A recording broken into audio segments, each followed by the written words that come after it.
Sungguh keterlaluan, inilah kisah Syekh Nawawi Banten dideportasi dari Makkah ke Indonesia karena terlalu alim. Dahulu, Syekh Nawawi adalah seorang ulama dari Tanara Serang, Banten yang sangat alim dan terkenal di kota suci Makkah. Beliau merupakan guru besar di pusat Islam Haramain Makkah Madinah di zamannya. Beliau bernama asli Muhammad Nawawi bin Umar bin Arabi Al-Jawi Al-Bantani. Beliau dikenal produktif menulis kitab dan menguasai banyak disiplin ilmu keislaman. Selain guru dari para guru besar dan kiai pernah berguru kepada beliau. Di antara kitabnya yang populer yaitu Riyadus Sholihin, Syarh Muslim, Al-Raudoh, Nashihul Ibad dan masih banyak lainnya. Namun, kealiman beliau justru kemudian menimbulkan rasa cemburu di kalangan ulama Makkah kala itu. Bahkan, beliau pernah dideportasi dari Haramain karena kecemburuan ulama setempat atas prestasi beliau sebagai pengajar di Masjidil Haram Makkah. Syekh Nawawi kemudian menerima keputusan itu, lalu beliau kemudian rela dipulangkan ke tanah Jawa di Indonesia. Namun, kepulangan Syekh Nawawi ke Jawa kemudian malah membuat resah penguasa Haramain. Kala itu, Syekh Aun Ar-Rafiq membawahi dan memiliki otoritas dalam penunjukan pengajar dan imam di Masjidil Haram. Keresahan Syekh Aun Ar-Rafiq ini lantaran banyaknya desakan pelajar di Haramain yang menghendaki agar Syekh Nawawi kembali dibolehkan mengajar di Masjidil Haram. Atas desakan itu, penguasa Haramain memanggil kembali Syekh Nawawi, tetapi dengan syarat, Syekh Nawawi bisa menjawab pertanyaan yang dirumuskan oleh sejumlah ulama Haramain yang terlampir dalam surat panggilan. Syekh Nawawi harus bisa menjawab pertanyaan seputar makna gramatikal dan leksikal dari kata la siyama. Satu halaman pertanyaan itu, oleh Syekh Nawawi dibalas dengan 15 halaman jawaban, hanya untuk menjabarkan secara tuntas asal-usul, kedudukan i'rab, dan makna kata la siyama.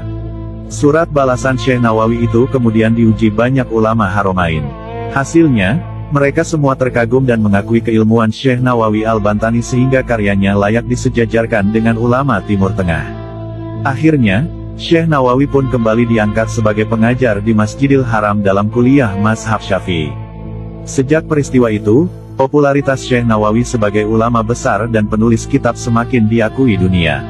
Syekh Nawawi Al-Bantani membuktikan bahwa ulama Nusantara tidak ketinggalan secara intelektual dengan ulama-ulama di Haramain. Beliau juga layak disejajarkan dengan ulama-ulama di Timur Tengah.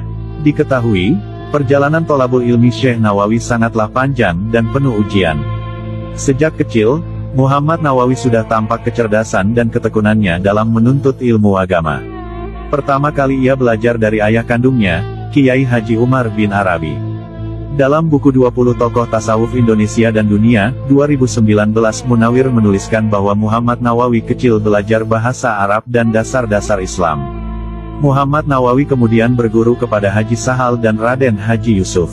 Setelah 6 tahun menuntut ilmu, ia pulang dan menggantikan posisi ayahnya sebagai pemimpin pesantren di Tanara.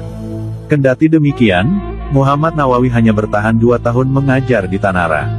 Selanjutnya, ia terinspirasi dari perkataan Imam Syafi'i untuk bepergian menuntut ilmu. Nawawi pun bertolak ke Makkah yang masyhur sebagai pusat pengajaran Islam di Masjidil Haram. Sesampainya di Makkah, Muhammad Nawawi berguru dengan banyak ulama terkenal di Arab, seperti Sayyid Ahmad An-Nahrawi, Sayyid Ahmad Ad-Dimyati, Sayyid Ahmad Zaini Dahlan, serta Syekh Muhammad Khatib Al-Hanbali. Muhammad Nawawi belajar ilmu keagamaan di Tanah Suci selama 3 tahun. Selepas itu, ia kembali ke kampung halamannya dan melanjutkan pengajaran di pesantren ayahnya. Beliau juga menentang atas tindak penjajahan Belanda di tanah Nusantara.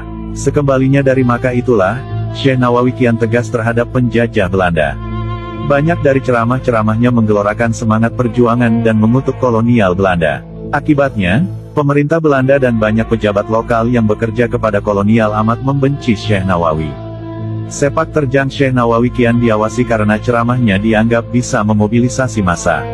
Selain itu, Syekh Nawawi juga muak dengan sikap priai lokal yang tunduk kepada penjajah dan melakukan praktek korupsi, serta suap-menyuap. Lantaran itulah, Syekh Nawawi merasa tidak betah tinggal di tanah air dan kembali ke Makkah untuk menuntut ilmu lagi. Diceritakan juga, bahwa proses menuntut ilmu Syekh Nawawi amat panjang, sekitar tahun 1830 sampai 1860.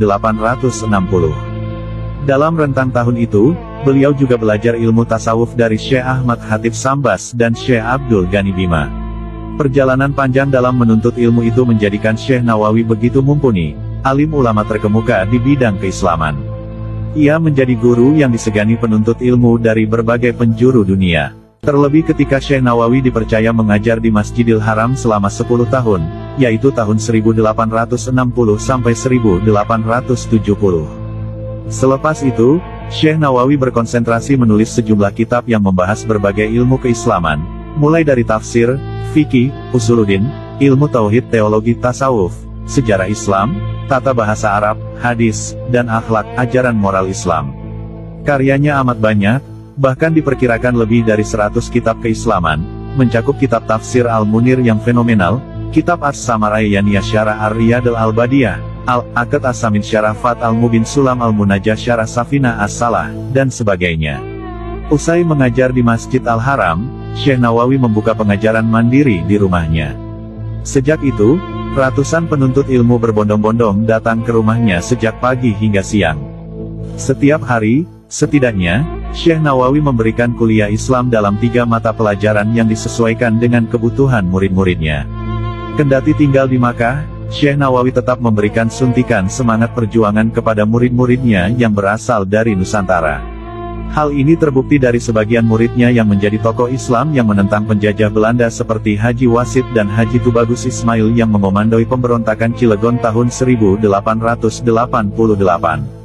Murid kesohornya yang lain adalah pahlawan nasional Kiai Haji Hashim Asy'ari, pendiri organisasi Islam Nahdlatul Ulama, sekaligus juga pejuang kemerdekaan Indonesia.